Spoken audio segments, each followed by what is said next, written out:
Afternoon, everybody. Well, the last couple days have been busy. We got a little more hay in. Sorry I didn't invite you to the party, but I had some things. Well, you know, when you do stuff like this, you work with machinery, you do have to expect once in a great while something will go wrong. So first off, just posted a video on stacking hay, and there you go. Right there, spot right there is where the elevator was, so I'll fill that in when I get more hay. Right now that's sitting at 286, so I got room there for about 300. Yeah, last time I was cutting with the 1209, I got to the end and noticed that when I went to lift up the swather, this particular swather uses one cylinder and it lifts it up, gravity makes it go down, and then over here, instead of a cylinder, you have just basically it's a bar that floats, and that's how you lock it up or down. Well, this is supposed to be facing inside, and this hose runs down this channel here and then over there to where your tongue is. And it's hidden, you don't see it. Well, the thing didn't want to go up, and I thought, uh-oh. So I came out to the back of this thing, and there was hydraulic fluid all over the place. So fortunately it didn't seem to hurt the hay, get on the hay. It was at an in row where you lift it up, turn it around, and go back. When it's down on the ground, it wasn't squirting out because there's no pressure on that cylinder to let it out. So I had done a video 9 months ago about replacing the hose and rebuilding the cylinder and stuff, and I decided that the mechanisms that went inside here ended up, it was a steel pipe, real small pipe. Well, that pipe ended up getting squished, and in the process of getting squished, as it sits inside here, actually it sits up in here. Long and short is I decided, you know what, I'm going to turn the cylinder around, put it on the outside, run my hose. I got some of that Teflon, what do they call it? It's the stuff they make bulletproof vests out of. Calvar. Anyway, you put that on the edge to help it. I ran it down here and over like it would, except for it's on the outside. Shouldn't be a problem. Grass shouldn't bother it. Tree, I don't go in trees, so that shouldn't bother. I did that because I haven't had a problem with it, but then, you know, you get kind of I get kind of nervous. I don't want to lose that. I don't want to lose fluid again at the rate of what is it? It's 120 some bucks a bucket now. So I noticed that in the process of doing that, I had an issue out here. One of the rakes is broken off.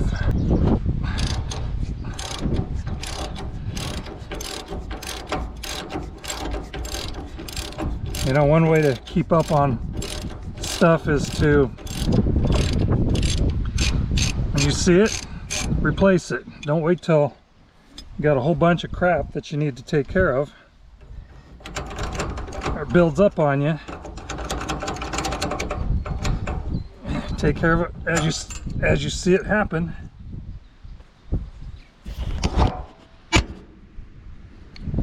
So we put the new one. You can hold on to it, put the new one in, kind of slide it to the groove, and in like that. It's kind of a interesting way.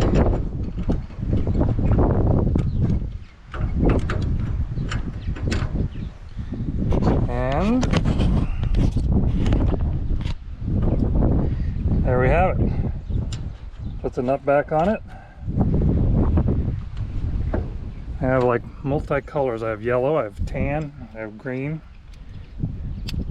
green were the originals. Like I said, you get stuff like this, you get a couple days to catch up. We got rain coming, so I'm not cutting.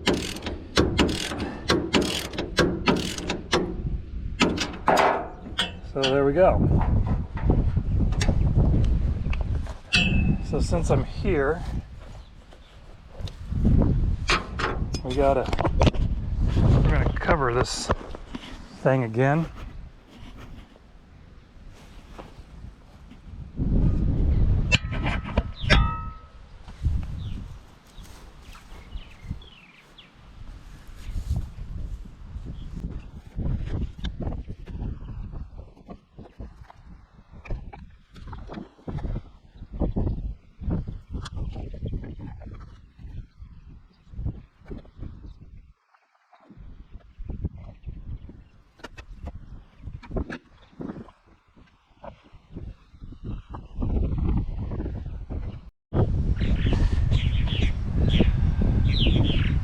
So, got the swather taken care of. Now I'm working on the rake. Basically, I use this rake as a 6-wheel rake. I put the single wheel on the back and the two that way I can make my 2 rows, and then I run my baler down the middle of them. So I bale this side and then come back around and bale this side. Well, the problem with running the 3-wheel is that it gets heavy on the back side, so this wheel and the front wheel there doesn't rake real good. So I had done this in the past and it didn't work out, so I've modified it. So I put a ballast on the front. Basically, down the basement, got a couple of my old weightlifting plates, about 10 pounds each, stuck on there. Made a slide that fits in the groove here like a raking wheel, and that's about 20 plus the pipe. It's roughly 25 pounds. So the thing I need to get now at the hardware store is I need to get a harder grade of steel. I'm afraid that when it opens up and shuts that it'll hit that and probably snap it. But yeah, that helps a lot when you have that on there. I'd taken them off. It works real good if you have good stimmy hay.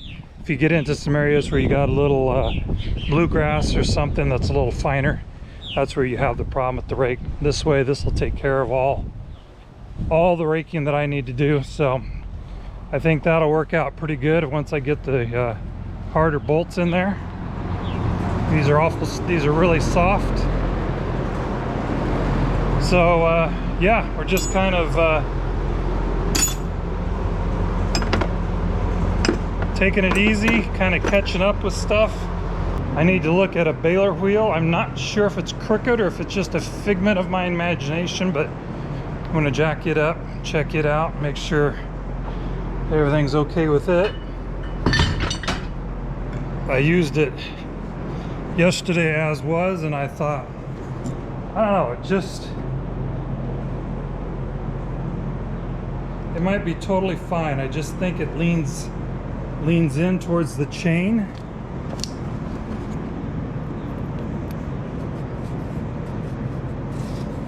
I think it's his drug on the, so I'm gonna jack that up and we're gonna make sure that everything on that is okay.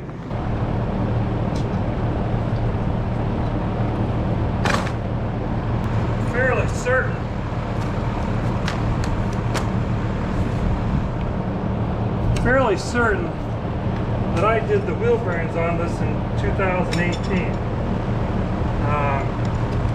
I know you say, how certain are you? Well, I usually write it down. I'm not finding it in my book,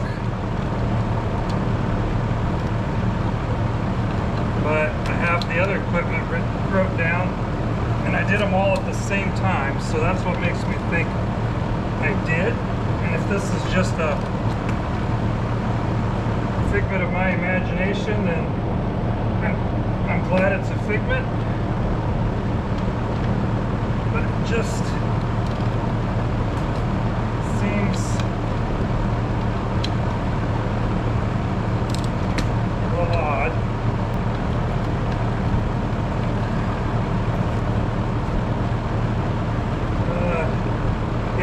got an issue.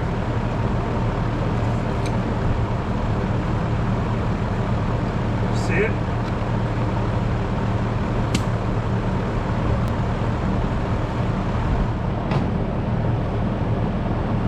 Okay. Tire off.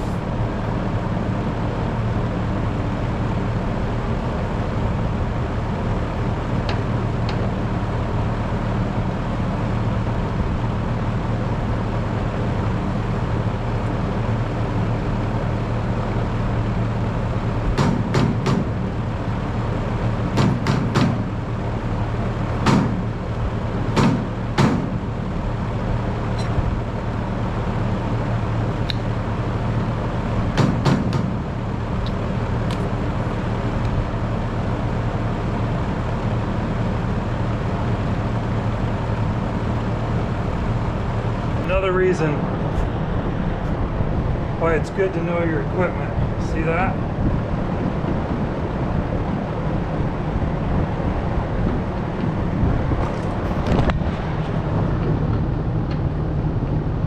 That's a problem. Shouldn't be a huge problem, but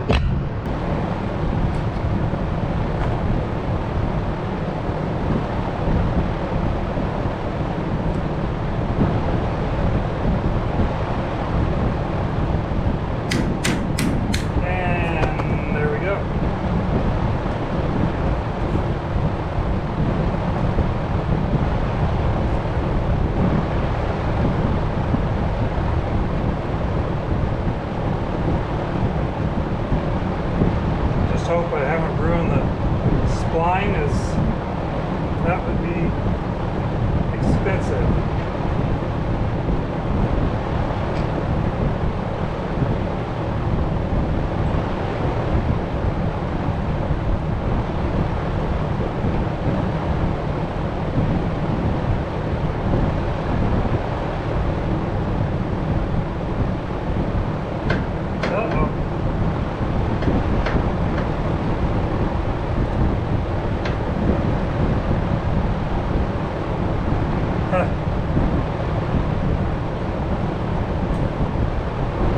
Believe it or not, there's a bolt that's supposed to go in there. Yeah, I had repacked this. I thought so. You say, how do you know? That's a bunch of grease in there. That's how I know.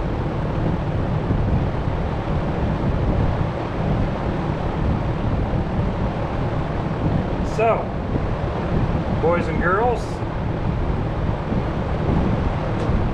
I'm very fortunate. Now, here's the other part that's always good. Carry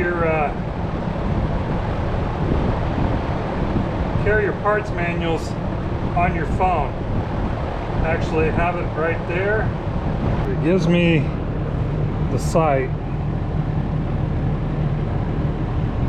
but it's not telling me. Well, I'm going to have to do this by trial and error. Have to find me a bolt that's that size. That one's too long.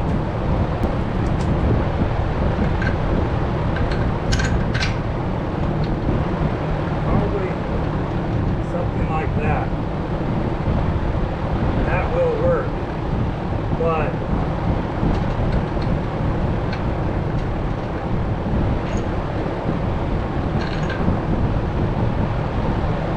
alright, one thing you want to do before you leave it, cover your spline, keep the dirt out of it.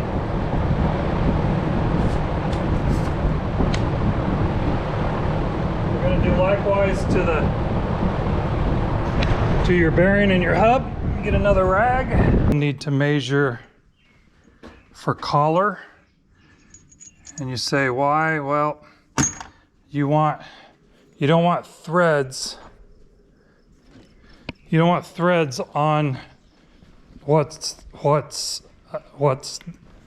the pressure is on it. In other words, that bolt is basically the pressure of that axle's on it. And if I look at that, it's not quite the length that the width needs to be. So we will